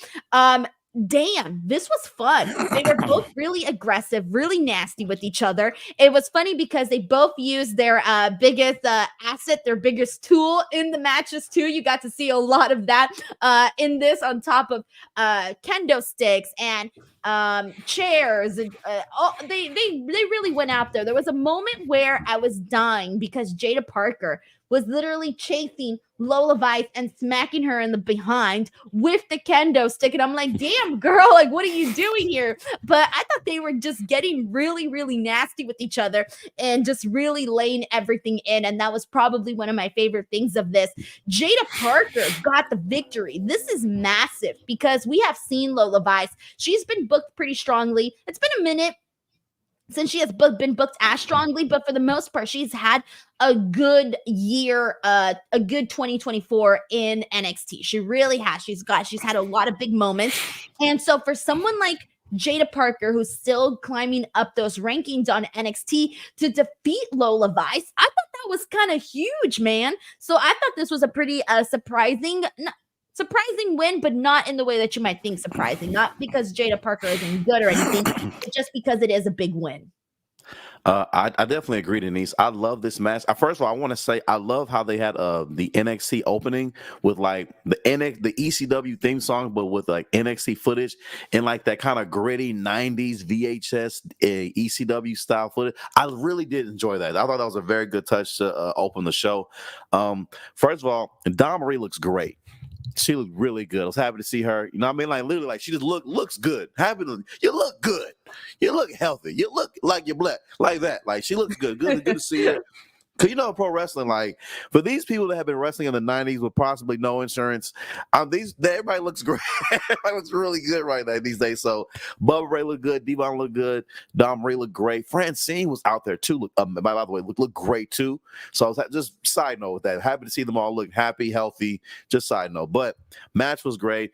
You definitely said it was, like you said earlier, it was definitely a lot of cake out in the mix. You know, that was. Yeah, there was. But it was funny because like everyone knew it, but then they actually used it like as a weapon. And I thought that was something kind of smart because I think it was Lola Vice put the trash bin over Jada Parker's head, and then Jada Parker did that spot off the ladder where she just like sat and she jumped and sat on Lola Vice. Yeah, I think that was what triggered the first "holy shit" chant in the crowd when she did that. Just jumped off. I was like, man, I thought she was gonna do the LeBron thing though, but she fell down. Like I like how she sold it because she used the like the LeBron move though, but selling that it hurt that bad. I love how they sold things in this match too. It was really really great. That brick spot, I was like, that's how you win a fight. But it was so little. That was my only pet peeve. I was like, why is this brick so tiny? Yeah, it looked like a bath bomb. I wouldn't be surprised if it was a bath bomb. Like they went into, the fancy little stores. Because you know how they do bath bombs that are like cupcakes and little designs? Yeah. And I thought, what if it is a bath bomb? That is very true. Because at first, I thought it was a sponge at first. So I wasn't sure. I was like, but it looks red. That too.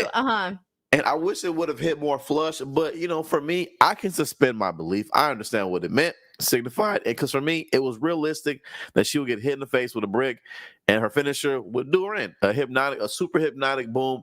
I like the finish, like you said. I was happy that Jada won. I feel like this establishes her more of like a hardcore queen. Like, she had this match with Mia Yim, which was amazing too. She won that one. So I do like they're establishing her as the badass. Like, that's what I like about this though. Because although again, they're very, very pretty girls, they've had, all that kind of stuff though. But persona wise, I feel like she's like Stone Cold in ECW when he did that interview. Remember when we did that interview, and when she did hers, it gave me that same energy. And when she walked off, she kicked the chair, kicked the camera. She walked off frustrated. She even came down to this ring and moved the cameraman out of the way. I love the constant frustration, like the constant level of pissed off that Jada Parker always is, because I should be champion right now. I should be the main attraction right now. I should be getting all the TV time right now. Why am I not? That's why she's mad. And then she's mad at everybody. That's what I like, is everybody can get it. So I feel like she's a star in the making.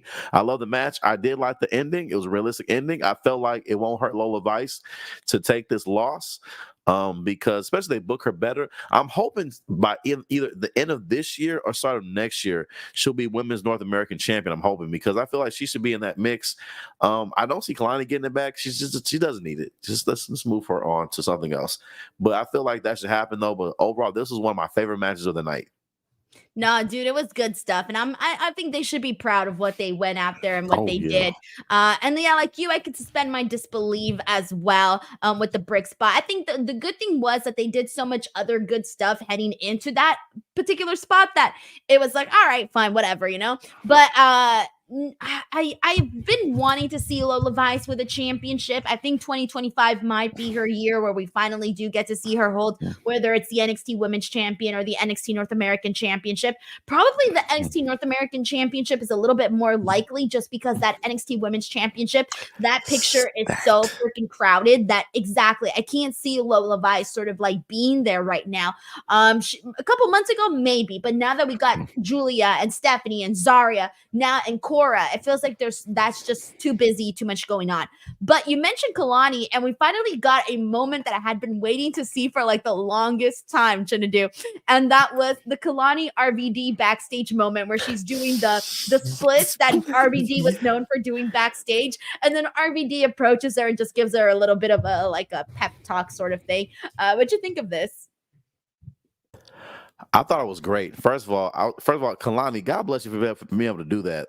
When I saw it, I was like, it made my body hurt. I was like, I could not do that even when I was a drum major. I was able to do the little bend back thing, like that's like it hurt. And she did the whole promo like that, like RVD. I was like, you not hurt?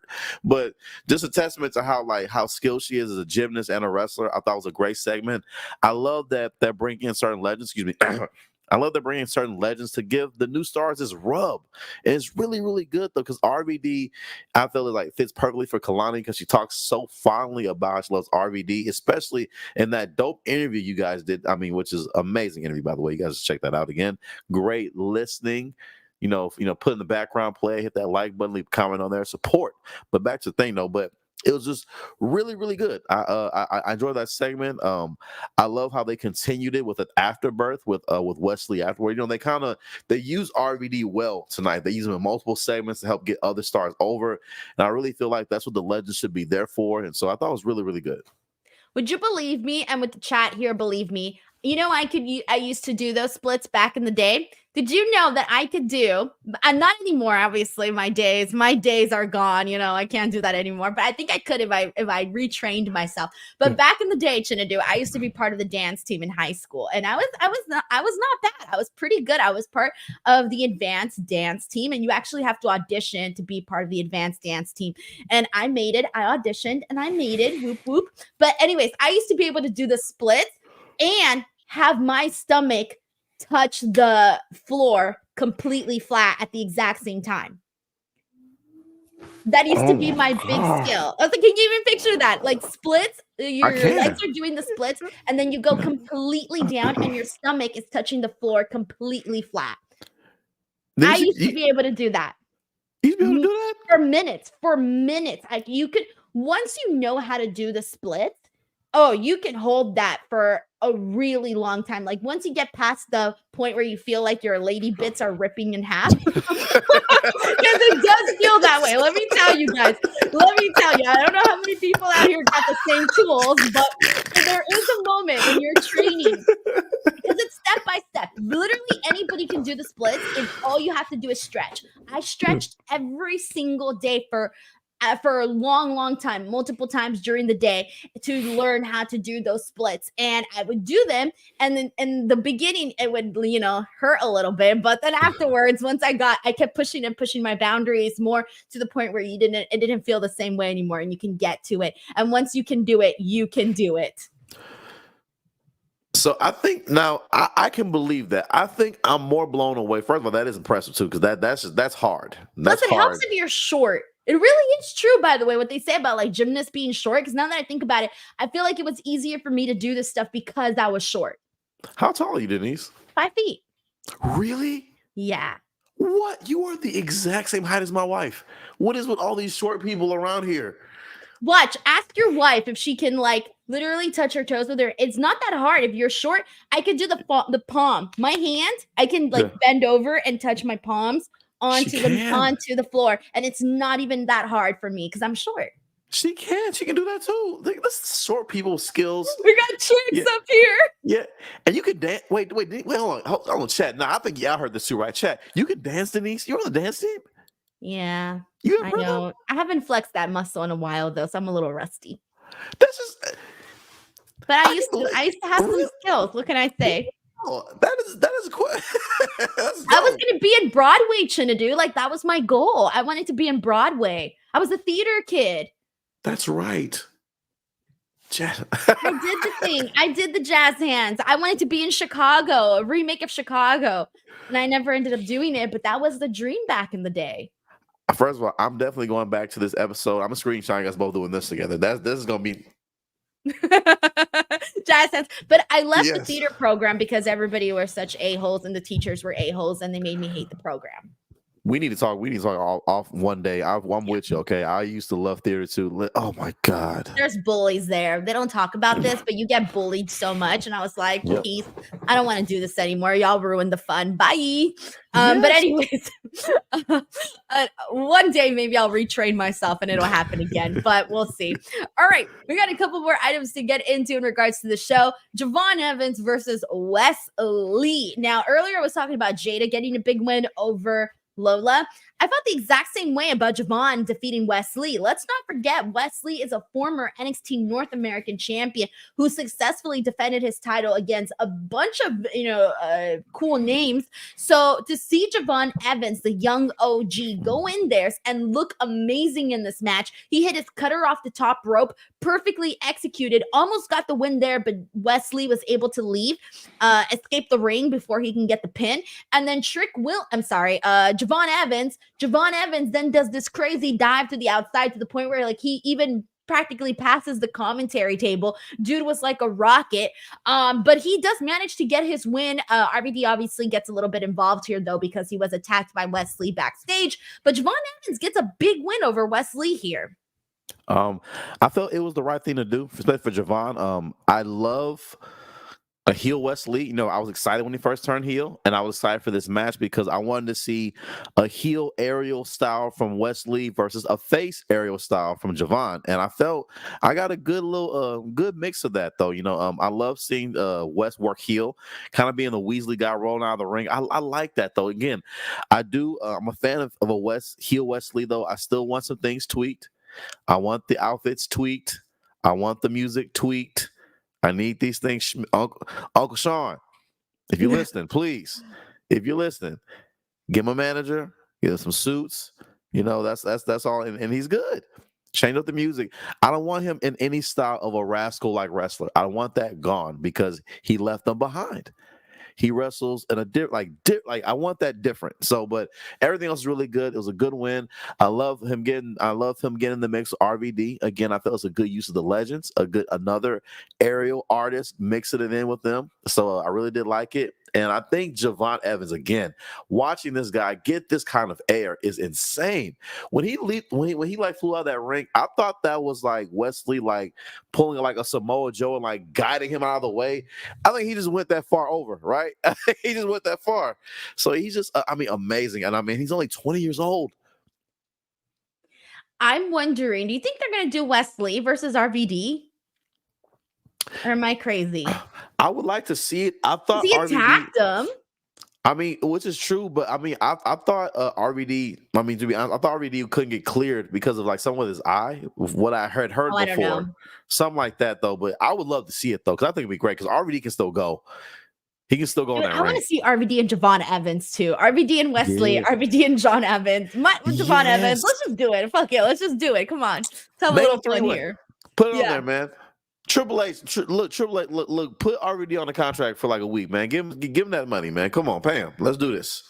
We got a super chat here from Alvin White Jr. Thank you so much to Alvin, who says, with the way that the match went down ended, do you think we are getting RVD versus Wesley? Also, Steph and Zarya have pinned Roxanne triple threat ?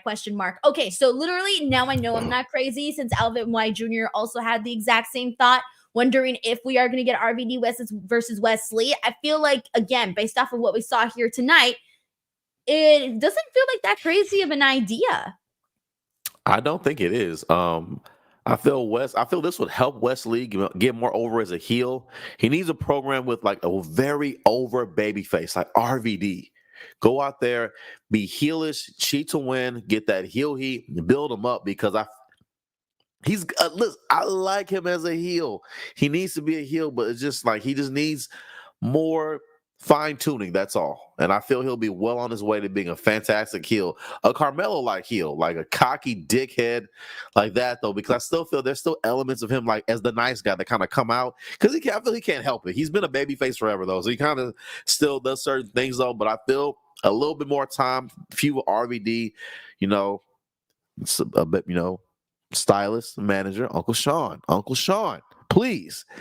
Wesley can do this, and it'll be good. So there was another bit here that Alvin White mentioned, and that is the 5-on-5. So we need to talk about this because there were some teases in this. First of all, the 5-on-5 was exactly what I wanted it to be, Chinedu. It was just completely, it was fire all the way straight through. All of these girls, I love them. The backstage segments that they did, they all just look like money. The heels, the baby faces, I don't care who, I like them all. But here's the thing. Okay, so the match-wise, my favorite part was Jordan. Jordan going in there, and she cleaned house, dude. Like, everybody was killing it. Don't get me wrong. But when Jordan went in there, she picked up the speed, man. She was going in there full throttle, speed and power. That was exactly what Jordan brought. Love that. But here's the thing. They teased a big thing here. First of all, Zarya accidentally speared Jordan Grace. They're on the same team. So that was a tease right there, I think. And then Zarya eventually was the one who ended up pinning the champion, Roxanne Perez. So there you go. That's another tease there too. So as Alvin White Jr., Steph has pinned Roxanne in the past too, in the tag team match that they with Steph, Julia, Cora, and Jade. So what happens here? Do we get a triple threat? I don't know, but both of these women now do have a claim to Roxanne Perez and do have a claim to having a title match against her.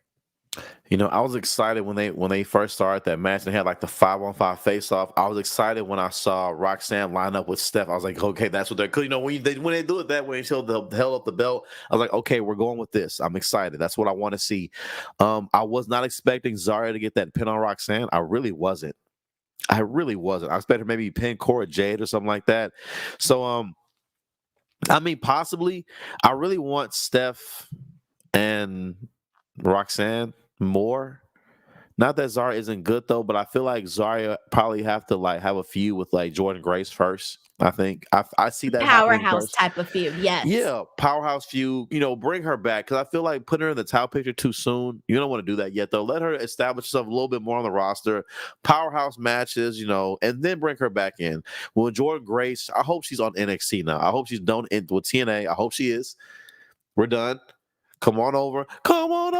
You know, I want her to be on this over, baby.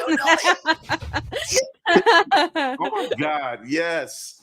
You know me. Hey, what can I say? I was a Christina Aguilera fan, so I was like, I did request. I was like, okay, pull out. But yeah, thank you. All right, yes. So I hope that she does come to NXT. She's a great part of this roster, and it's just stacked. And while we're on the subject of women, I just want to throw this in a little tidbit. And again, y'all, if I sound so nasally, I apologize, y'all. Houston weather is terrible. Allergies, it's insane out here. Okay, don't move here, guys. It's insane. And in November too. Yeah, it went from like 95 to like 60 to like 70. Now it's 83, and now we have a hurricane possibly coming. So it's like it's a lot going on. Oh my God. Okay, well, hoping for the best. Hopefully that doesn't happen. Yeah, allergies are fine. Hurricanes, not so much. Yeah, man. Hey, sound living, man. It's wild out here, man. But regardless, though, with all the stacked women's division, I found out that apparently Lash Legend and Jakar Jackson have been called up to the main roster quietly. So apparently that's happened, which I wasn't necessarily a fan with though. But I look at the women division right now. Maybe call them up so they can make room for these other women though, because it's so many on the roster. They like you have to call them up some maybe a little prematurely. I was worried about that, because that's what happened to Nia Jax before. I don't want that to happen to Lash Legend or Jakara, but I feel like it's been an okay start, pretty good start. I hope they don't drop the ball with them though. But if they are going to keep them in that tag division as a prominent type of player, I'm for it. But if they're not, keep them in NXT. Don't waste them, whatever. That's my thoughts on it though. But the match itself was amazing. I love this from start to finish. When I saw that this was when they were get started with this match, it was like only 9:34. I was like, oh, they finna let them cook. I thought the exact same thing. Yes. Yeah, they finna let them cook out here, and they did. Boy, 5-course meal. I love that. And there was a couple of things that I wanted to touch on here. And that is, I agree with you too, but Lash Legend is doing so far a really good job on the main roster. So I'm so happy to see that. Very, very happy to see that. I think part of the reason why you might want to see Stephanie and Roxanne already a little bit more so than Zarya and Roxanne, I agree with you. I do want to see Zarya, have some fun there with Jordan Grace. I think that could be great. But I want to see, I think it's a help that we've seen Stephanie and Roxanne mix it up in the ring a little bit more. So we've already gotten a taste of that. Like even when we were sitting here talking about it last time, we actually liked Stephanie and Roxanne more than Roxanne and Julia, which was interesting too. But I feel like given that we have seen that already, that kind of got us a little bit of excited for what that possibility as a singles match would actually look like. So I do get your point on all of that. And we got a super chat here, by the way. Thank you, Alvin. We got a generous super chat here from Ken22. Thank you so much to Ken, who says, Steph and Zarya have both pinned Rox, which probably means triple threat at Deadline, and Roxanne gets her win back. Julia, Iron Survivor winner, ? She's the only one who hasn't pinned Roxanne. So two things. Deadline is going to be announced is happening in Minneapolis on December 7th. That was announced today by Ava. And again, I think a lot of people are expecting more so of this triple threat match. The second person that's mentioned the possibility of that triple threat match. As for the Iron Survivor challenge, that one, I would like it if it was Julia. I would like it if it was Stephanie. I think that Zarya winning would be phenomenal and would make sense too because she's so big and bulky. I can totally buy her winning this Iron Survivor, challenge. But God, I feel like I'm sort of echoing the exact same girls' names, but that's truly, I feel like we just need to see them again because even after this match ended, Chinedu, I kept thinking, I don't want this to be over. I want to see them as a team again. And I know a lot of people have been asking for a War Games, for an NXT Women's War Games. Obviously, we've had them in the past, but lately they've been a main roster thing. But I think that honestly, I'm more interested right now in a women's NXT War Games match than I am the main roster, only because the women and the story is there right now on the NXT side of things. And before I forget too, I do want to mention another thing. One of the things that I noticed today was that, and I don't know if they've done this before, so forgive me if I didn't notice before, but I noticed it today that Vic Joseph on commentary was really, really honing in and telling everybody the NXT is the best women's division in wrestling. And I don't know if they have done that before. Maybe they didn't feel confident saying it before, but they sure as hell said it a bunch of times here today. And I thought that was interesting too, just the fact that they are feeling confident enough to say that. And I think a lot of that has come from the overall universal praise that the NXT fans have been giving the women's division. I definitely agree. Like the fact that I heard him mention that because it's factual. Like they've done a great job at bringing in the right talent, developing them the right way.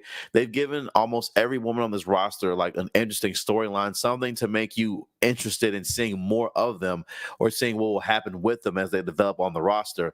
I really appreciate that Philly crowd at the beginning from Blue in Minneapolis. I was like, this Philly crowd is so Philadelphia. You don't like nobody, man. You don't like nobody. That's true. Yeah, boo everybody. So I thought that was very like Philly of them. That was really, really, that was a good touch. I do like, I want to say I'm enjoying Ava as a general manager character. I feel like she's becoming a lot more comfortable on that mic in front of this crowd. When I see her, she of course she does resemble her dad though, but I haven't been seeing The Rock's daughter. I've been seeing Ava general manager though, so I've been enjoying that. I like, they kept that separate, and I don't know if they're going to keep it that way or not though, but I feel like her character is really good. She's featured in there. She doesn't like interfere in things too much, so she keeps certain storylines progressing the right way a general manager should be, though. So I truly have been enjoying her as of late, and we got to see Rhino. I might as well mention Yes. it now in this announcement because Robert Stone was like trashing Philadelphia, saying New York was better, blah blah blah. So Yes. so freaking Rhino comes out and just fucking gores him. That was great. I like that a little. I really like Rhino, so it was good to see him. I love it too. And again, he looked good too. Listen, again, wrestling in the 90s. He's been looking good. And he's never changed his look. He's always looked like the person that you've seen throughout, all these decades of his career. Yeah, and again, shout out to them, man. Wrestling in the 90s was no insurance, and they all look great. Shout out to y'all. Again, this women division is just phenomenal. And again, I'm a big Roxanne fan. I want her to retain overall, but like you said, since I've seen Roxanne and Stephanie, I do want that. I've seen that preview. I want it so bad. All right, we got one more thing to talk about and 2 more super chats, so let's get to it. We got Luis Arturo Mendez here who says, do you think NXT could revive an old ECW pay-per-view, i.e. One Night Stand? Oh, 1,000% yes, especially after today. Like they even did the ECW, the theme song and everything. Oh, hell yeah, they can definitely do it. Yeah. Luis Arturo Mendez, thank you so much for the super chat. We got Alvin White Jr. who says, early picks you want to see in both men and women's Iron Survivor matches. Ooh, okay. For the men, it's slim, but I would have to say Ethan Page, Oba Femi. I would probably have to say Lexis King would be in it. Javon Evans, I can see him in it. And then who's the fifth one? Who's the fifth one that I'd be missing? Or Menta, maybe. Yep, or Menza. Yeah. All right. We're probably forgetting someone, but there you go. There's not too many on the men's side. Women's side, it can go any direction you want, but at my top would be Stephanie, Julia, Zarya, Jordan, Kalani. Oh, and Cora. Oh my God, I'm adding to people because there's only 2. It can only be 5, right? It's 5, yeah. Yeah, man, that's really, really good. And again, Denise, it's great picks for the women, slim picking for the guys, man. I realize that, man. You said Obafemi, Wesley. Wesley is another one, yeah. Javon Evans. Javon Evans would make the match fun, but I don't think anyone would believe that he's winning though. But he would make the match fun. Yeah, Rich Holland, maybe see him and Oba go at it a little bit, maybe. Probably, I can see that happening too. You're right about that, especially since they're pushing Rich Holland right now. Yeah, and fifth, I don't know, man. Who? Somebody from the family. You're like, just throw this person. I love how we're all like, for the women, this person, that person, shit, 10 of them. Yes, for the men, we're like, yeah, 3's fine. yeah. You go the match. Oh man. All right, Alvin White Jr., thank you so much for sending in their super chat there. All right, the last thing we got to get into is we were talking earlier about, people we saw, the Dudleys, Don Marie, Francine, RVD, Rhino. Well, we also got to see Nunzio in a quick little match here with Tony D'Angelo. That was kind of cool. Dude, I do not remember the last time I saw Nunzio wrestle. I think the last time I saw him wrestle, I was a child. I haven't seen him wrestle in forever. So this was kind of fun to see him there. Yeah, the last time I saw Nunzio wrestle, I think he was tagging with Jamie Noble with Nydia in their corner. So it's been a while since I've seen Nunzio from the full-blooded Italians wrestling in a ring. So it was good to see him. He also looks good. Everybody looks great, taking care of themselves. I'm happy to see it, though. It was just really great. Tony D'Angelo has become more interesting to me over time. I think I'm over the Oba thing. I think I'm over it. I'm cool. You can finally breathe now, Chinedu. I told you it was all going to be okay. Yeah, it was hard, man. It was hard at first. I was like, man, I took a couple walks by myself, threw some rocks. I did. but it was good. I enjoyed the match, though. This is for the crowd, ECW original. So it was really good. Really good. Oh, man. Alrighty, everyone. Well, there you go. That was NXT at the 2300 Arena. Damn, what a long show today, guys. But thank you so much if you stuck around for both AEW and NXT conversations. I know a lot of you guys did. Thank you so much for always being here and showing out here for the channel. I hope that that you guys enjoyed what Reg, Chinedu, and myself brought for you guys today. So thank you so much. Please do not forget to subscribe to the channel if you haven't already. Chinedu, before we go, I know that you have some cool stuff to promote, and here's your graphic. Boom, that's right. That is my latest tour for 2025, guys. It is called Am I Your Edgemint? That is the name of my tour. I'll be, of course, hitting up Texas, though, but I'll be hitting up Los Angeles, New Orleans, and Atlanta this year. I'll be adding more dates soon, including Phoenix, Miami, and Orlando, but tickets will be available in a few weeks. Possibly next week at ChineduOgu.com. Other than that, you can follow me on all my other platforms. And right now, my next thing, as I edit these videos, I'm about to edit some videos tonight. I'll be enjoying a great interview from Denise Salcedo and Trevor Lee, formerly known as Cameron Grimes. To the moon, baby. Finna enjoy that one right now. Some easy listening. Be sure to watch those videos. Check out all Denise's interviews. Hit that like button. Leave a comment. Don't be a dick. Give it a click. And that's pretty much it for me.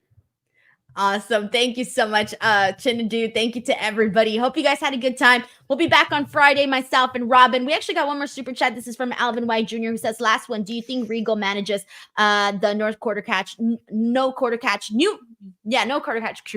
Sorry, it took me a second. No quarter catch crew. There you go. Do I think so? I mean, they've sort of been, Charlie Dempsey and him have not really been seen eye to eye, but yet at the end of the day, they're still father and son. So I think that they still can come together. Right now, he's sort of hanging out with Lexus King. They did have that whole backstage segment. Truthfully, I feel like at some point we're going to get it. I think it has to happen. I can't see it as being something that they just never get to.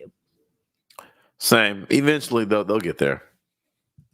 Alrighty, Alvin, thank you so much for sending in the super chat. We'll see what happens with William Regal and the No Quarter Catch crew.